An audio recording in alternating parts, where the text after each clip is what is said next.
Red 2 standing by, all 4 lit, and in the green. Welcome back to Pokemon Emerald version, where we are sprinting along Route 104 and going into somebody's house. Nobody's here, but this vase looks expensive, peered inside, but it was empty. I believe those are all empty, and we cannot indulge our inner link and smash the pottery. 0 out of 10, worst game ever. So we can get the Oran Berries and Pecha Berries here, and I'm considering giving a bit of mileage to Zigzagoon, although I probably need to focus most on Freddy. Oh, rightio, they switched their positions. I think the rich boy is here in Ruby and Sapphire. There's a lady and a rich boy, and if we had a Pokemon with Thief, we'd be able to grab some items from her Pokemon. So, they usually give you a lot of money, but they also waste full restores on their Pokemon. I love the character sprite work, though. Like, the overworld graphics can be a little bit simple, perhaps, but the in-battle sprite work, really good. I really, really love the presentation of this game. And that's why it's just really good to come back to this and find something comfortable. And yeah, Zigzagoon took care of that pretty easily. I'll probably just knock out some wild Pokemon as I go along. But now we are into Petalburg Woods, where we'll battle the usual bug catchers. And find Pokemon. I need Shroomish. I found Shroomish. I kind of want to use Shroomish, but I don't know what level it learns Spore. I know it's very, very late, but Shroomish will be worth using, I think.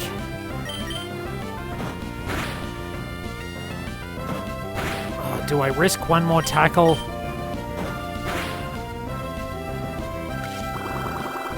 But then again, I've already got a... But then I've already used maybe I used Freddy to get me through the first gym, because Freddy's actually leveled up. Like, Breloom is a very, very good attacker. Alright, Shroomish. Well, Breloom is partly based on the boxing kangaroo, but I'd have to wait for I'd have to check it out, but I'm going to give it a nickname. Shroomish, the mushroom Pokemon. It loves to eat damp, composted soil in forests. If you enter a forest after a long rain, you can see many Shroomish feasting on composted soil. So, we are going to nickname Shroomish.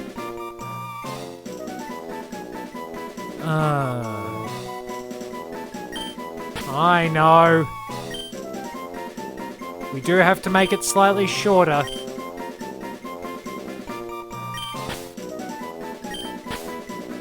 Oh, you can use numbers this time around.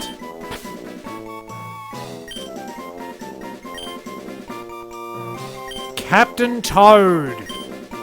So I'll probably spend a bit of time training Captain Toad somewhere along the way. We can talk to this person if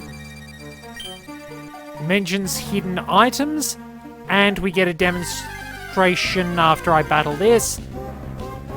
Yet another Poochyena. It would have been funny if it was a Slakoth. Probably better top up Zigzagoon's HP. With the potion I just found, that'll work. But yeah, having Zigzagoon at a better level so that it can find better items is going to be very helpful. That's the main reason I'm putting some experience into it. If we run out here, we get a replacement Pokeball, okay. And we can talk to this lady, who tells us not to steal other people's Pokemon. Clearly you have never played Pokemon Colosseum, lady. So there are other areas to Petalburg Woods we can access once we get cut. But that'll come later. We might be able to catch a Silcoon too. It all depends. You get a good variety of wild Pokemon in here. But we can headbutt things, which should at least help Zigzagoon get a bit of extra experience. I probably will have to level up Shroomish somewhere along the way. I'm just not 100% sure where the best spot to do it would be. There we go. On we go. Now, Bug Catcher. Yeah, Zigzagoon can take the Bug Catcher. I'm pretty confident. This is going to be the usual early game bug stuff. It's pretty neat that they did at least vary the early game bug stuff, but here's the thing. Your Wurmple's evolution is based on a whole lot of hidden personality value stuff. It doesn't it's not a coin flip, it's not anything to do with RNG, it's much more complex game mechanics. Which is probably a little annoying, like fighting so many Wurmples. But it's a pretty interesting detail and a neat way of making it actually set in stone. Could be worse. There are plenty of other far less intuitive methods. There are some seriously dumb ways to evolve Pokemon in later games. Like, you have, like, I think to evolve White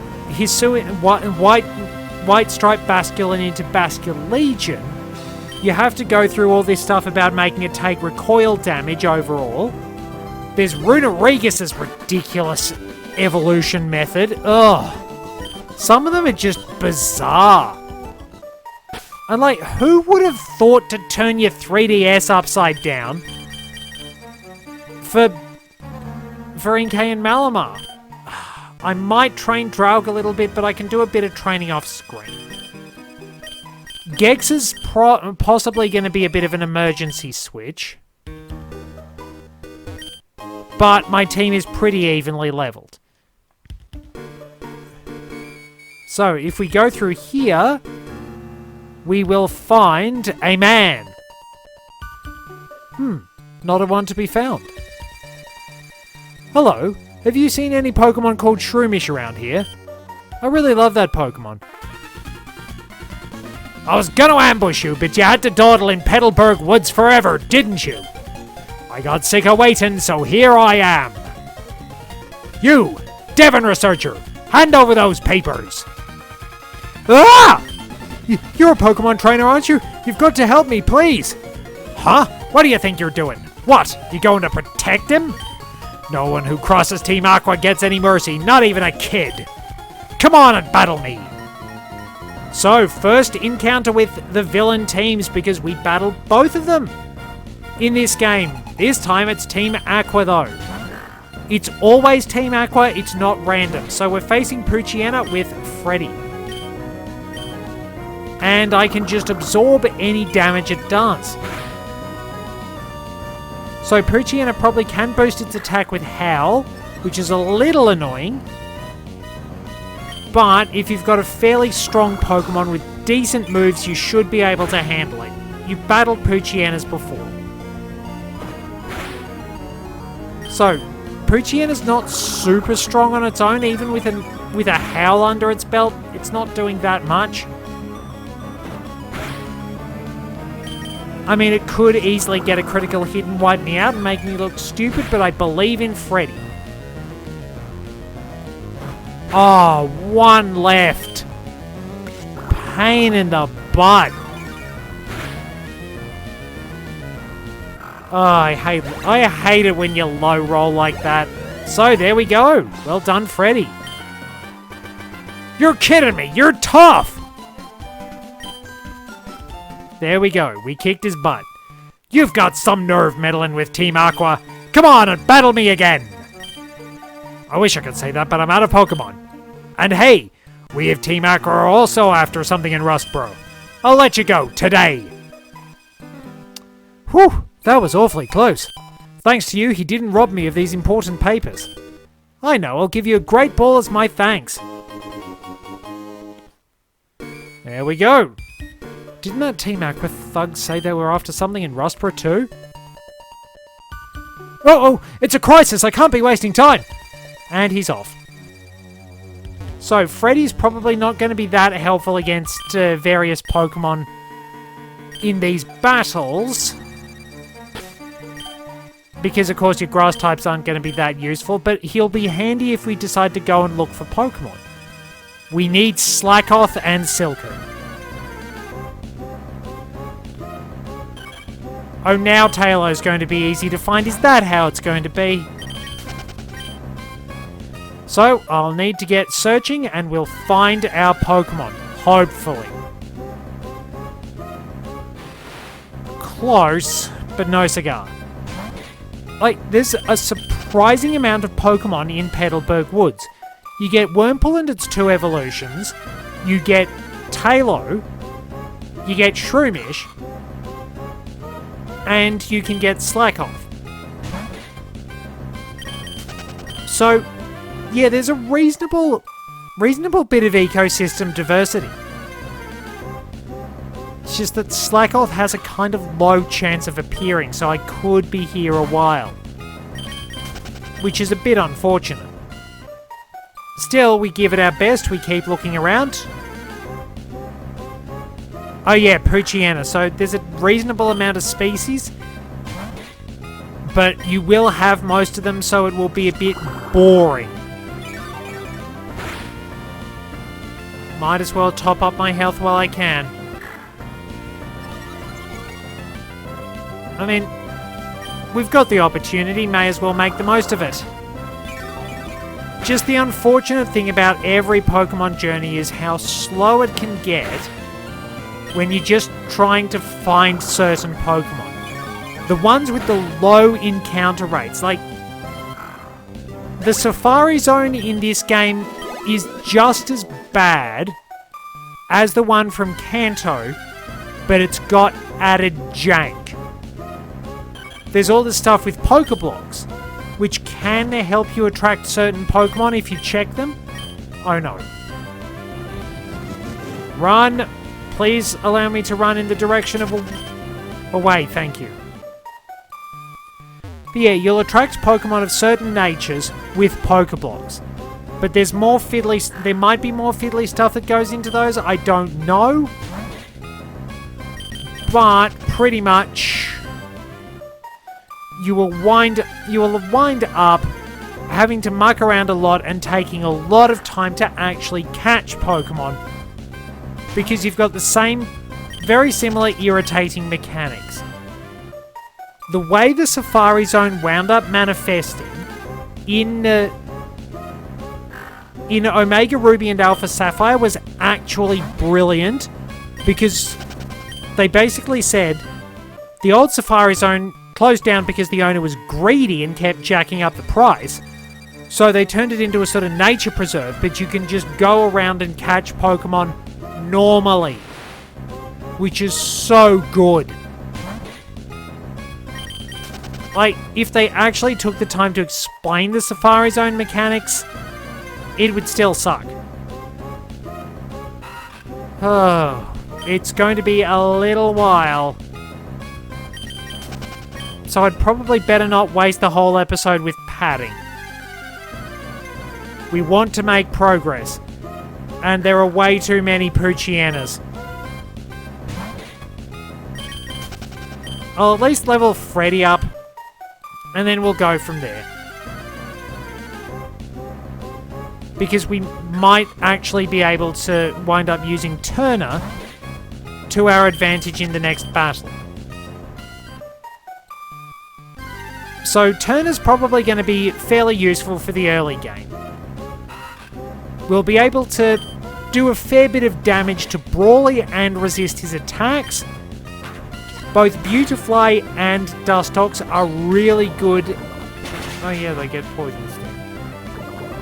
And yep, doesn't matter how many times I use it.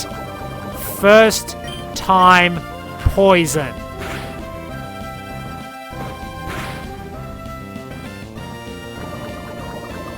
Like, just during my training... Oh, and I don't know if I outspeed, so I'm gonna have to heal. I've low-rolled so many times. Like, when I was actually training Turner, just could not get Poison Sting to actually poison the target. Was driving me nuts. Alright, well now I definitely don't outspeed. Probably shouldn't have wasted my time in the blasted Wormpool. But yeah, you're just trying to level up and it just gets a little bit annoying.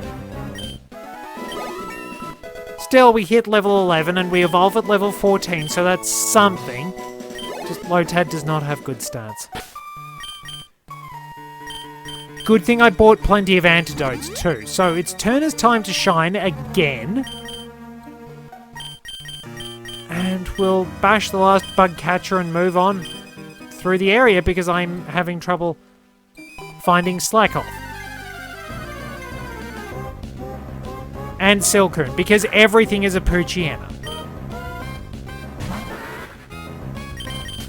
And Turner really doesn't want to be in the frame. I knew there'd be a hidden item there, so... there we are. Now, it is interesting to note that in Generation 1, trainers don't rotate their positions. They just face the one direction, so you can often sneak past them. Nincada is reasonably challenging, in some senses. But it's not that strong either, because, like, if I'm just trying to take it on with my grass types, no, it's actually not that challenging, because it's the only bug ground type, so I'm doing neutral damage. Leech Life would be a bit of a pain in the butt, though, that's all. But being able to two-hit with Confusion, that's fine by me. Yeah, it's feeling like Mario Party really did a number on me. I'm just glad to be rid of that. Mario Party 4 was terrible. Perhaps unexpectedly terrible, but yep, there we go. Bug catcher beaten. I don't think we've got any more to challenge, which is a little bit of a surprise. We need cut for that. And we can run up here and we can get Bullet Seed, which will be fairly handy. I will probably give that to Shroomish just to ramp up what it can do. We can find some hidden items in here and then we can go into the Pretty Petal Flower Shop.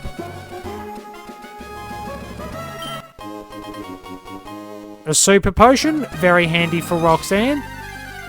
A wild Pokemon, not as handy. You could wind up catching a lot of Wormples, but I will probably be doing some training in Petalburg Woods, just because I can. We get another potion. Let's see. Not. Do you mind? Okay, well, I'll let this one go.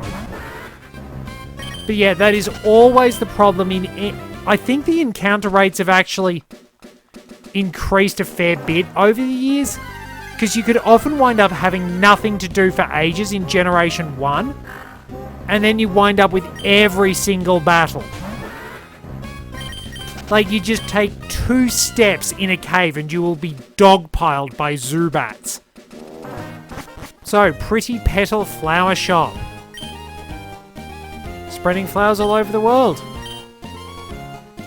Let's learn about berries. They grow on trees that thrive in soft, loamy soil.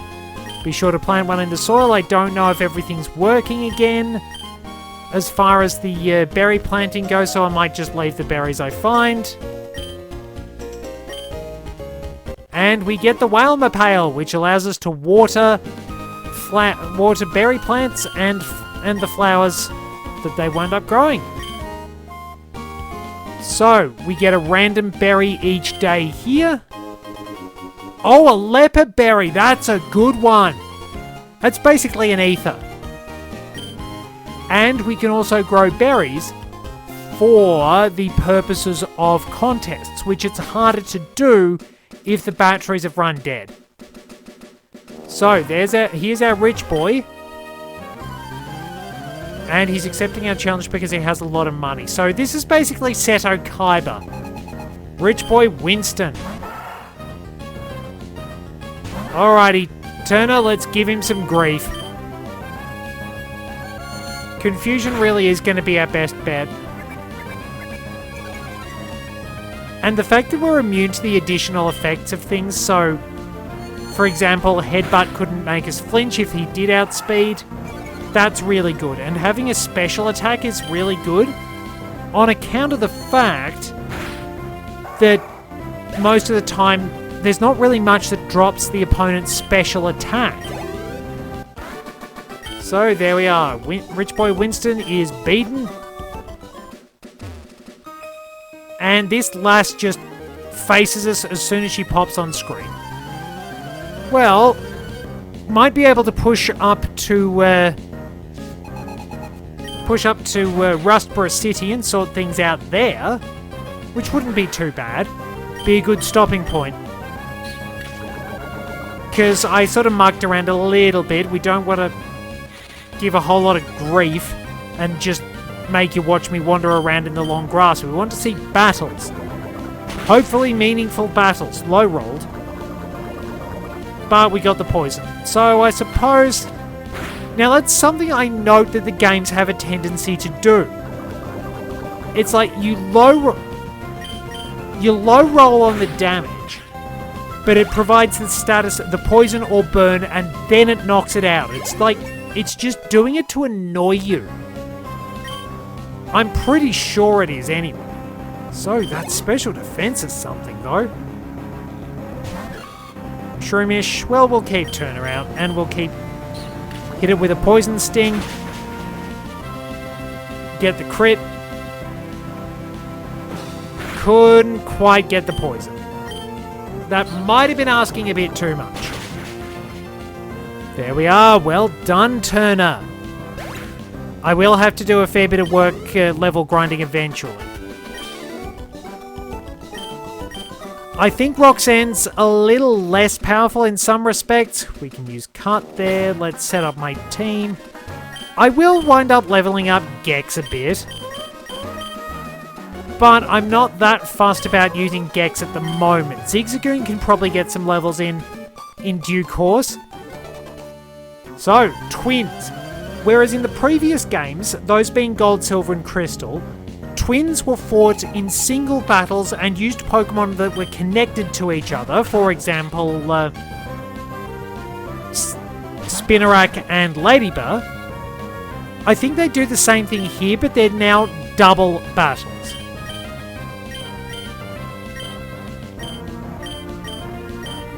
So, I don't think they do quite enough with double battles in these games, which is a little sad. Because they probably could have done a bit more with them. Oh, we did get the flinch. Nice. So Turner's going to take out Seedot. Dustox being fully evolved is a big advantage, but it's not that great overall. We are eventually going to have to move Turner off the team. But Turner's doing his job.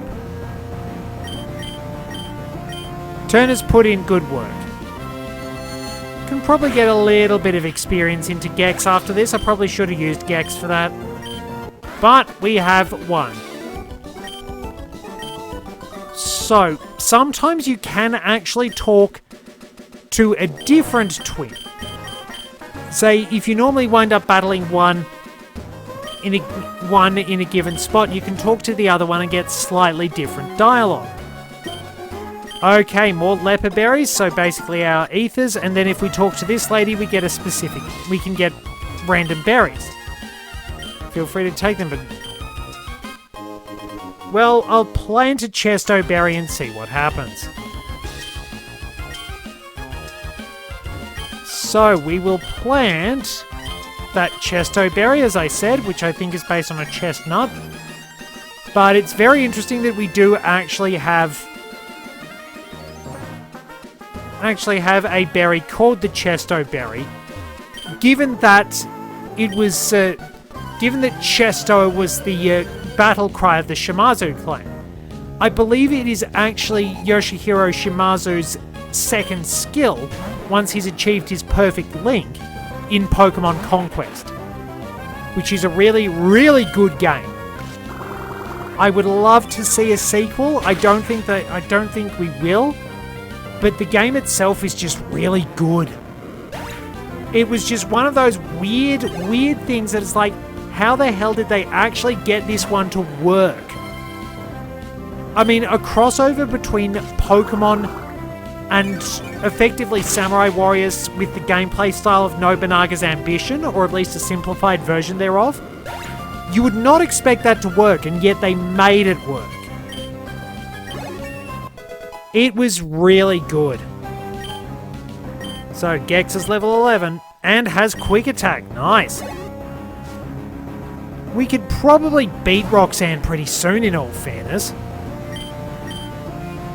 But we're not going to worry about that just yet. I will get some extra experience by going to the northeast of the city in the next episode.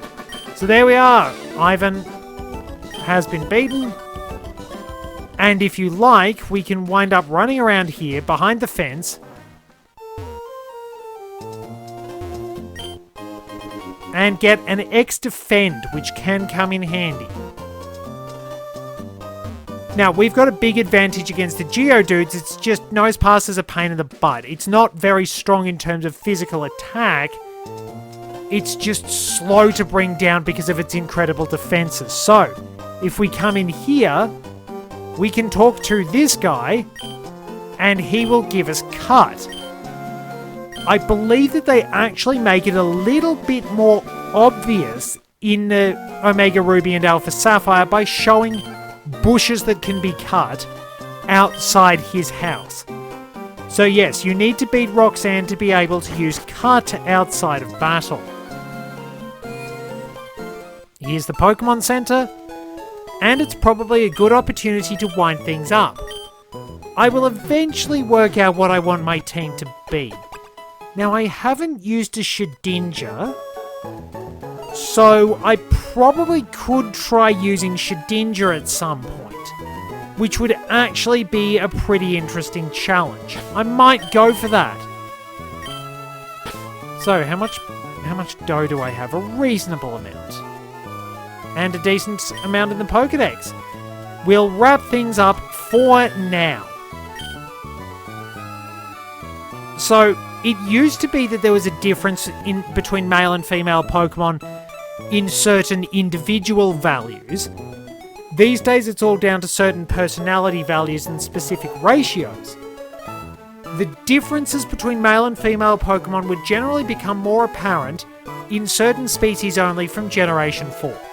Anyway, let's wind things up. Thank you very much for joining me. Till next time, this is Red 2, returning to base.